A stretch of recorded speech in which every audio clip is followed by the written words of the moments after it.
Welcome to the Better Agent Podcast. If you're a real estate agent that's looking to grow your business, then you're in the right place. Whether you want to go from 5 to 10 transactions a year, or 10 to 50 transactions per year, or more, well, then this show is for you. I'm Josh Lavik, your host for the Better Agent Podcast, and in each episode, we'll bring you the tools, tips, and tricks directly from myself and some of the best leaders within the real estate industry. We have one goal in mind, and that's to boost your production and elevate your real estate game. Let's dive in and start creating a better real estate experience together. Welcome back to the Better Agent Podcast. I'm your host, Josh, with Josh Lavik and Associates, and we are having a great discussion on the show and talking about how to improve your real estate business. So whether you're looking to go from 5 transactions to 10 or 10 to 20 or 20 to 50 or 100 or more, whatever that is for you, we hope that you get some value out of our show today. And I'm here to share some of my experience over the last 20 years in the real estate business, and then also bring on some amazing guests that can share some of their experience as well with our listeners. So today I have a wonderful guest, is Kim DuBois. And she is a very successful agent and hopefully going to be bringing some great value to our listeners today. So without further ado, I'll let Kim give a quick intro and share a little bit more about her background and what led you to where we're at today. Thank you. I'm happy to be here. It's very nice to be asked to do this. I am Kim DuBois. I have been in real estate only since 2020. I know COVID, took a lot of things from a lot of people, and it was an awful time. But for me, it gave me a whole new career. I had been in sales for, 15 years, selling different things, and had a lot of success and loved it. And then I got furloughed. And when that COVID? What's that? What, because of COVID? Yes, because of COVID. And I was speaking to a girlfriend of mine, and I said, I've just always wanted to sell real estate. And her husband was a broker, and he, family friends, and he's my kids' coaches in hockey and baseball and all of that. And so she went home and told him, and the next day I got a phone call from him and said, Kim, I've been waiting for years for you to say those words. Go get your license, come work for me, and let's do this thing. And so I did. I downloaded the course. I immediately booked booked and paid for my test, gave myself 6 weeks, and just got to getting, and I got it done, and I passed it. And I remember the day that I passed it, I called my broker and I said, I can't believe it. I passed. I'm a realtor. I'm a real estate agent. I can't believe it. I was freaking out. And he's like, yeah, that's great. Get back here, because I have 2 buyers I need you to work with. And I was like, business. Get to work. Come on. Right. Exactly. Congrats and all, but you got work to do. Yeah. So, and I just hit the ground running, and I have loved it. In all the jobs I've had, real estate is my favorite. This is the best. Yeah. Just the best. So that's awesome. You know what I love about just that comments and how you just made a decision, right? You'd been thinking about this for a while. Yeah. Right? You've been it's been sort of percolating. Oh, maybe I could do real estate. Maybe not. But as soon as you made that decision, you just went all in. You're like, all right, I'm doing this, and I'm going, and here we go. There was no hesitation. There wasn't no, I think I'm going to dip my toes in it. I'm going to try it. No, we're passing my test in 6 weeks, and I'm going to do this, and then I'm going to go work with some buyers, and boom, let's go. You got to risk it for the biscuit. You got to risk it for the biscuit. Yeah. Well, you know what? I've shared this part of my story before. I think the first 2 years in the business, first 1 to 2 years, were probably the hardest for me, because I was not that way. I mean, I was very hesitant if I even wanted to do real estate. I wasn't even sure. I mean, I've been doing this almost 20 years now. And so, at that point I was in my young 20s. I didn't, do I want to do real estate? I don't know. Maybe, right. I don't, but I remember distinctly having that sort of pivotal mindset shift and moment that was exactly what you just talked about, which was making that 100% commitment decision. Okay, if we're going to do this, let's quit doing it halfway. Let's go all in, and let's burn the boats, and away we go. And as soon as I did that, as soon as I made that mental shift, my business took off immediately. So I love that yours just kind of went off out of the gates, and away we went. Right. And I do feel fortunate to have cut my teeth in a time when, everybody talks about what a hard COVID market was. Yeah. And while I agree, it was a difficult time to be a buyer. There was a lot of business around, And so I didn't really have the like, oh, year 1 and 2 where you're just scraping for every bit of, any leads you could get. There were ample people trying to buy. And that's why I think where I came into the love of working with buyers is just that kind of the thrill of the hunt, just the looking at properties and finding the right one and then just digging in and getting it, just working hard to write the best offer and get that property.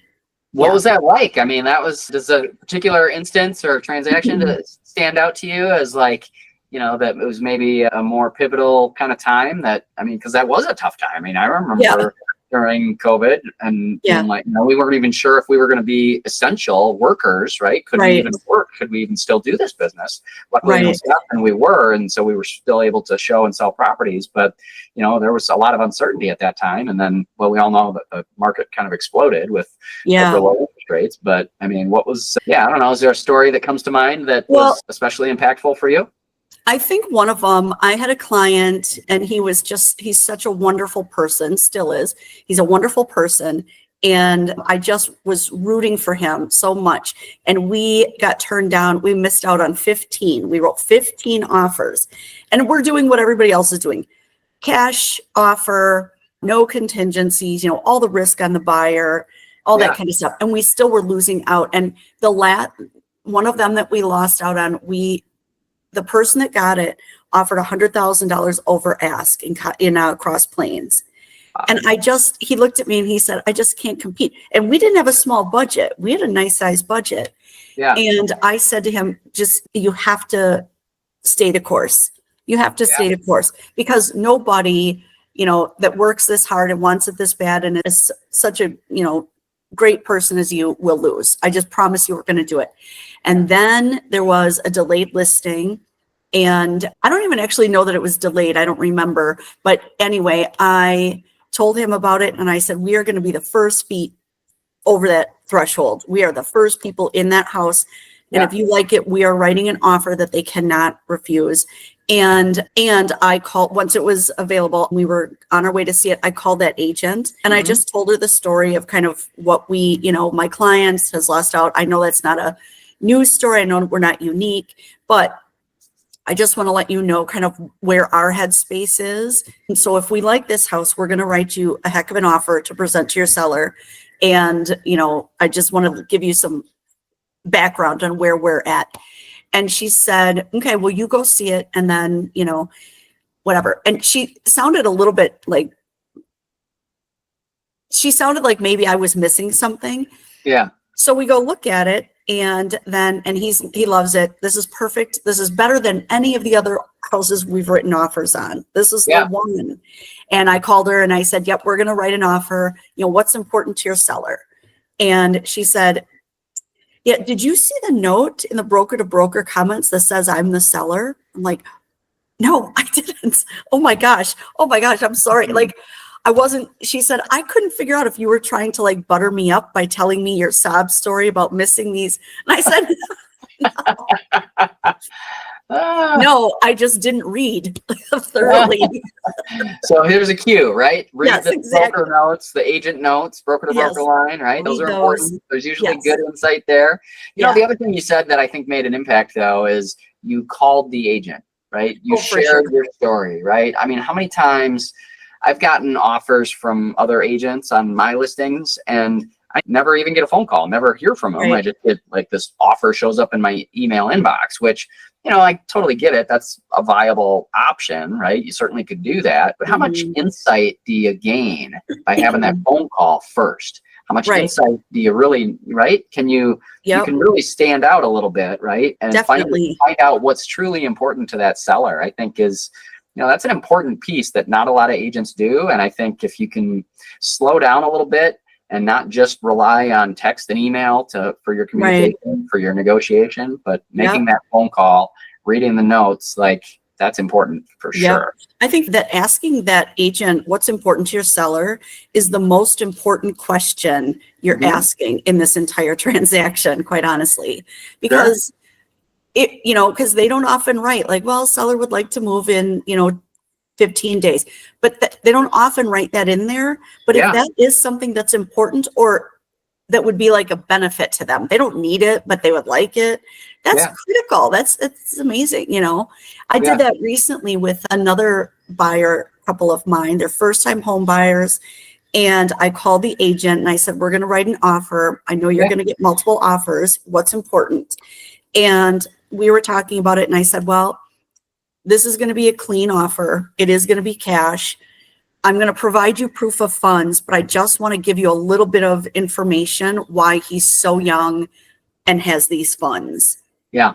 And I said, because I'm not going to write a love letter, but I want to, in an effort to reassure you that these funds, this is, he's a young kid. These funds are not fabricated in any way. And the story was, and it happened in our small town, that his dad died tragically and the buyer was the only child. And so he has these funds. Now it's being monitored by family and everything else, but he does have these funds available. He's going to get a mortgage, but this is why these funds are available. And that ended up coming into play because there were three even offers. We were all the same, exactly the same.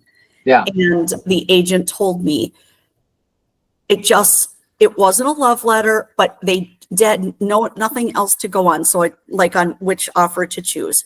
So I told them why, and they did ask, why is this kid so young and has so much money sitting there? And so he told them, and they were like, we got to give this kid a chance. Like, he's got to get a break.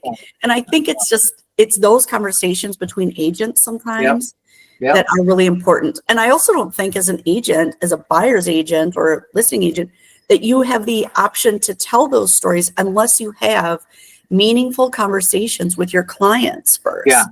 Right. Figure out what's motivating them to buy or sell.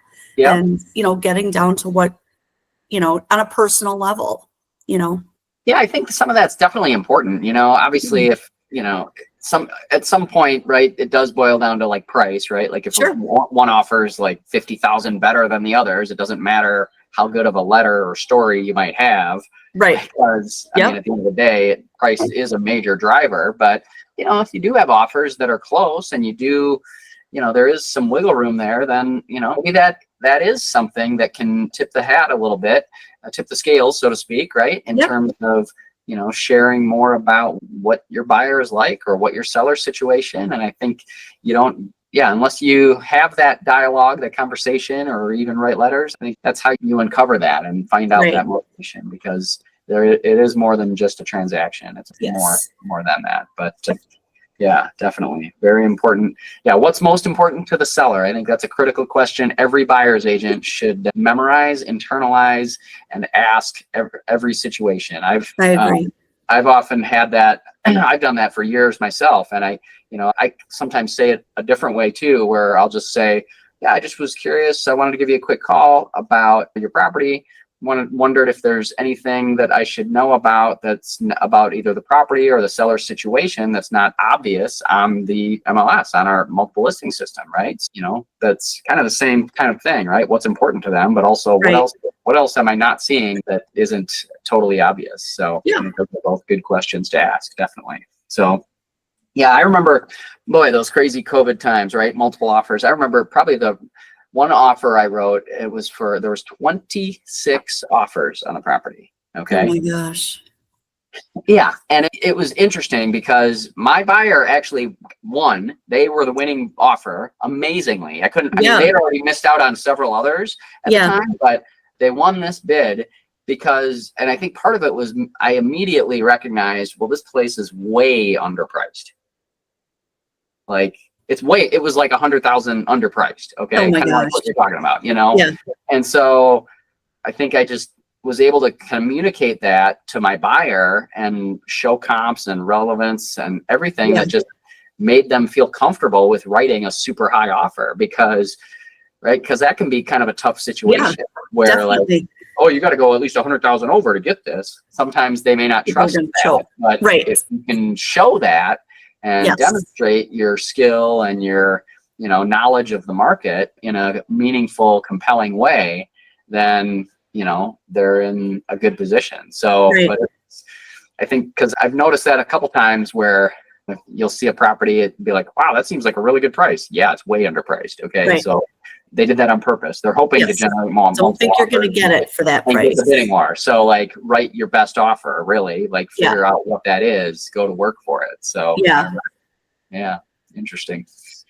Okay. I don't know. Where do you want to go from here? Kim, share with our listeners, maybe, I don't know, something that you do or that you think has been impactful in your growth in your business over the years. You know, what is it that you've done, you know, 1, 2, 3 things that really come to mind that you think really moved the needle on your business and helped you grow it? I think initially, and probably up until last year. So for the first, 4 years, I think one thing that really, I wanted to stay relatively small because I wanted to be able to focus and dedicate a lot of energy and attention to the clients that I did have. So I was doing like 14 to 16 transactions a year, and that felt just perfectly fine. It afforded me the lifestyle that I wanted. I still had time to go out on my boat if I wanted. I just wasn't looking to like be top of the leaderboard because I wanted to be able to give really good customer service to all of my clients, buyers or sellers. Totally. And I think by starting out with that mindset, like get after it, commit to it, be successful, but at the end of the day, deliver really good experiences for your clients. And that turned into, because I dedicated a lot of my attention on making sure that was done well, in 2024, over half of my transactions were repeat business, either referrals from my previous clients or my clients that bought during COVID, had outgrown their home and needed to buy something else or something along those lines. So it turned into, having that practice initially now has made me better for it today. And now I feel like, I can keep track of and deliver still really good customer service to more than just, 2 to 3 clients a month. Now I can do more because it feels, now I've got my groove and everything. But I think just really focusing. And you're just a solo agent, correct? Is that what? With EXP. Yep. With EXP. Okay. I'm not on a team. You don't have a team or anything big or anything like that. It's just you're there delivering the customer experience and taking people from contract to close. And that's important for people to hear. I think, you got to look at your own bandwidth and know that, if you can't, if you want to sell 50 or 100 homes, like if you got to understand that's going to take a significant more bandwidth potentially, or you're going to have to hire more people or do something in order to make that happen versus saying, okay, I can deliver excellent customer service. I can get great referrals. I can get great reviews, deliver excellent customer service for that, 14 to 16 transactions a year, and yet still make a decent income for yourself and your family and provide, the opportunities and the lifestyle you want. Go out on your boat and have, some of those good experiences. I think that's an important distinction, right? Not everybody has to, have this big team and be on the top of the leaderboard and everything. So I think too, like being in sales previously, it was that kind of top of the leaderboard and just like, just to be at the top. And then I came into this and I was like, nah, because people are spending a lot of money, and who am I to handle, $500,000 on an average sale, whatever, $500,000 of their money and not give it my loaded attention, just a ton of it.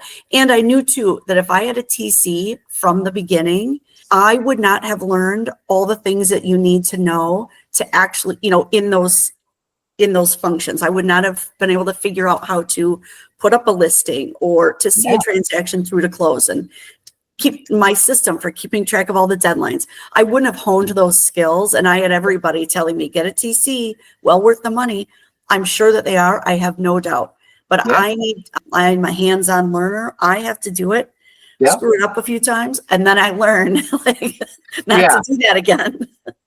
Well, I remember I've been in your situation before. I remember, when I was kind of in that similar transaction count, maybe ramping up to close a little higher, a little closer to 20 or so, where I really felt the pressure to need a TC, right? Like it was, for sure. Could I do it? Absolutely. But I didn't want to do it at 8 o'clock at night or whatever, So like for me, it was well worth the money to kind of help scale up to that point, because, I was at the time, I didn't have anybody like full time, but I was just paying like a per transaction fee, flat fee for them to help manage some of the transaction paperwork. And that just freed me up a little bit and enough to be able to still deliver that high customer experience that you were talking about. But I think for me, that was catalyst for that growth to get to that next level where, I've been doing probably 25 to 50 transactions a year for several years, the last 5 years. And there is no way I could do that without some type of administrative help or some type of PC or some, I just can't, you can't do it. So I think that's an important distinction, is if you're in a position where you either need to, I think, make that decision to stay a little bit smaller and just say, this is my bandwidth, this is what I can do. Or if I do want to grow, then, okay, what investments are you willing to make in people and systems and tools or whatever it might be to help you be able to do more? But it's going to take an investment, right? Because and I think that's probably what 2025 has for me is now like, okay, all of that is good. Now I have the capacity to handle more business, do it more. And then I will either do, like you said, the per transaction fee or a TC that, I find through EXP or something like that. I'll figure something out, because you're right.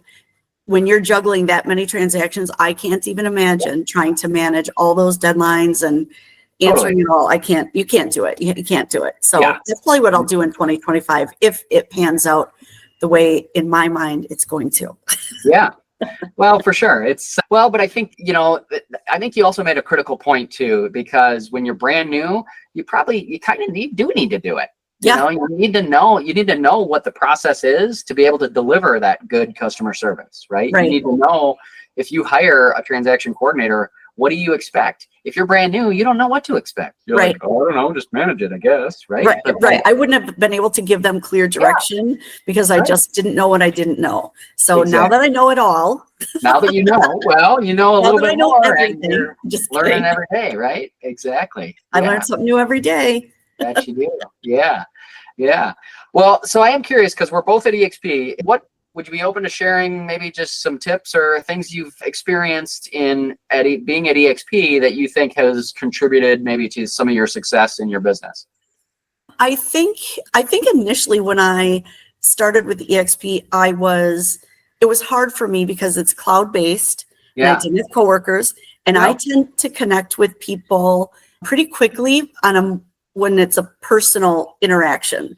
It's harder to do and this is the way I learn too. It's harder to just watch a video and learn as opposed to being in a class and, or in a boardroom chatting with my colleagues. So initially that was really hard, and it was my own hiccup. It was my own barrier. And once I realized, listen, lady, you need to actually watch those videos and adjust your thinking so that you can accept what they're offering, then it switched. I started going to all the little, get-togethers and, the meetups and things like that. And now I have this little collection of colleagues that we can text and we can chat and I can ask questions, and it's an immediate response. And it's not always like, I need to ask my broker a question and I got to log into the world and all of that. It's more than anything for me, what I lean on are input from my colleagues. Let me just tell you this scenario and you guys tell me your thoughts.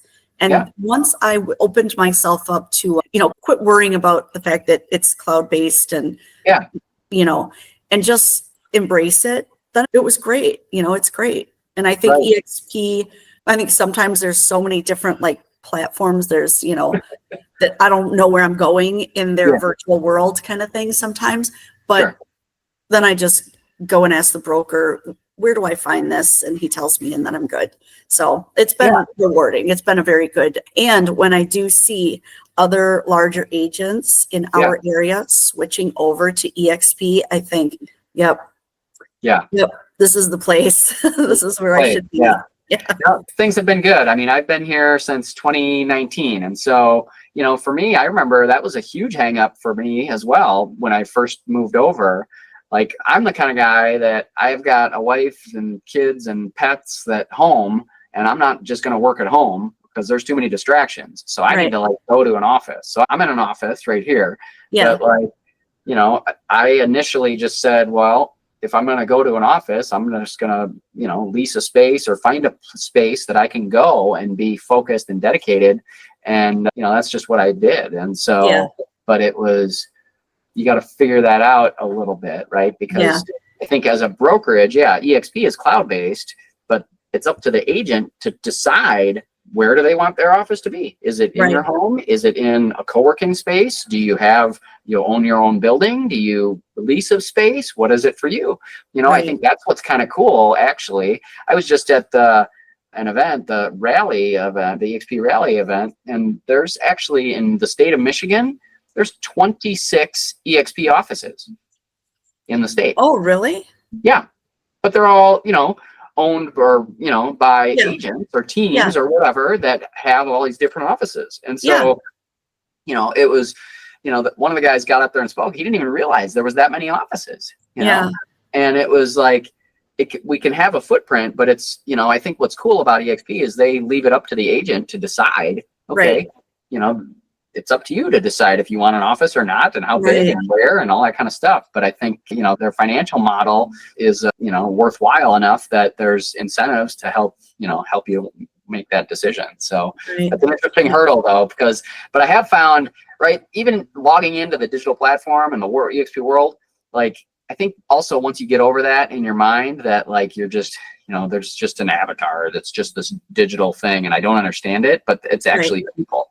Yeah, you're there connecting with real human beings, real people in real time, and getting answers like you said, right away. I mean, I've been really impressed with the speed of response and just the insight that you get from a lot of things from it. So they do. Our state brokers really do make you feel like I've had questions, you know, on a contract or something. And they have made me feel 100% backed up. Yeah. You know, like when they've said, nope, that's not a thing. You are perfectly entitled to have that done. And you did not step out of line. There was no impropriety, you know, anything like that. I have felt, you know, supported and backed up by my brokerage every time, which is, you know, huge. Yeah, that's super important. Yeah. You want to know that you're doing the right thing. I mean, you know, I've been in this 20 years and I go back to our broker every once in a while. Certain things come up, like I want to bounce ideas off of them. Hey, am I reading this right? What do you think? And it's nice to still get that, you know, conversation, dialogue back and forth, whatever it might be. So the other thing that I started doing recently that was, this is so dumb, but that has really helped my business in a way that I didn't really realize. I mean, I guess that's the dream that it would, but is that I started doing videos on TikTok and, you know, some Facebook and Instagram, although not much there, but on TikTok. And I just had one video hit 1.2 million views. What? And and they're so dumb. But I just think they're funny. And I just was not. What was the video? What was it about? I mean, oh my God, it's okay. This is so dumb, but and you can go look at it because I would love for everybody at EXP to follow me. But so like somebody's pushing me from behind, and I say, "Oh, you want to fight? I'll fight on your behalf." And I go with like, whether you're buying or selling, I'll be there. It's so dumb. It's so ridiculous. You'll have to go watch them if you're on TikTok or whatever, or Instagram. They're all on Instagram too. But I was not, the interactions I've gotten from people all over the place, you know, Kim, you've reached Australia. We love this and whatever is amazing. Just that kind of global interaction is just mind blowing. But then even more local, you know, somebody messaged me and said, I love this video. We're actually moving to the Madison area from Milwaukee. You know, could we have a conversation? Heck yeah, you know, and I was doing videos like that for a condo that I had for sale last October.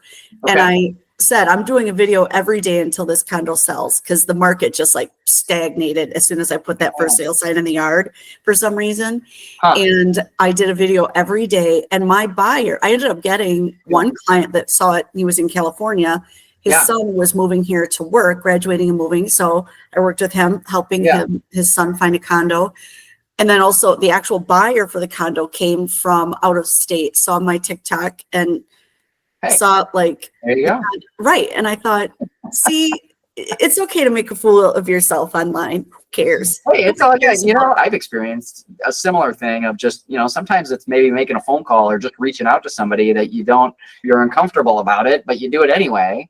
And then something happens, and then business just kind of happens because this is a contact sport, right? And you need to make contacts and connections with people, whether it's online, on video, on TikTok, on Instagram, YouTube, wherever it is, right? I mean, it's a contact sport, and we need to get the message out there and connect with more people. And so, you know, in whatever way, shape, and form agents can do that, I think they're much more likely to be successful. And so you've clearly demonstrated that. So nice job. Yeah, it's been interesting. Yeah, it's been a lot of fun. Yeah, for sure.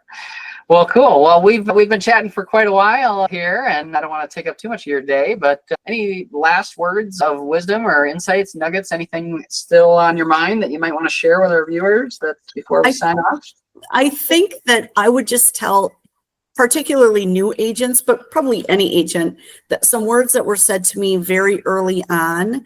Well, 2 words of advice. One was, the minute you get greedy, everything will fall apart. So don't get greedy. Okay. Be grateful. And, you know, like 2% of whatever is still more than 0% of that. So like, don't get greedy. The second thing was, if you lose a listing or you lose a client or you don't get it or something falls through or whatever, just hang tight, tread water, because something is going to come back around. Yeah. Every time I've lost something, just right around the corner is a new listing. Somebody reaches out. Oh, hey, I heard you worked with my best friend's babysitter. Could you help me? Just stay the course. It will work out. Do the work. I mean, don't just sit there and twirl your thumbs, but don't get too discouraged, because right behind, and I mean right behind every loss is a win. There just is. Yeah. Oh, I love that. Love that mindset for sure. Yeah. Don't get greedy. I mean, there's no reason to. And I think, you know, what comes to mind too is something I heard a long time is like, right, if people smell that you're just like after the commission, like it stinks, and it's nobody, it doesn't feel good to anybody. So like, you know, something I always try to do too is like, just don't be attached to the outcome. Whatever the outcome is, you know, if this deal works, great. If it doesn't, great. Like it just, you know, things need to work out how they're supposed to work out, and not being attached to that outcome, I think, is definitely in line with don't get too greedy. And then, definitely. Yeah, for sure. Well, don't lose and hang tight if you do. I've lost lots of listings and lots of buyers over the years, tons of them, and that is part of the process. And so part of it is you got to just keep going and just keep going and keep working at it and keep making those videos and those connections. And there is opportunity out there. You just got to uncover it and find it. So I love that. Excellent. Very cool. Well, Kim, I really appreciate you coming on our show on the Better Agent Podcast today. And appreciate you having me. Yeah, of course. I hope our listeners got some value out of our dialogue and discussion, and hopefully they can also become better agents themselves and help improve their real estate business by listening to our discussion today. So thanks again. Again, Kim DuBois, and I'm your host, Josh Lavik, signing off for another episode. Feel free to tune in again in the future if you enjoyed some of our dialogue. So hope everybody has a great day. Thank you so much. Thanks for tuning in to the Better Agent Podcast. I hope you found today's insights valuable. Don't forget to subscribe and leave a review if you enjoyed the show. Stay tuned for more tips, Q&A sessions, and sneak peeks into our 21-day challenge. To get full access of our show notes and more details on the 21-day challenge, go to abetterrealestateexperience.com. Keep striving for greatness, and I'll see you on the next episode.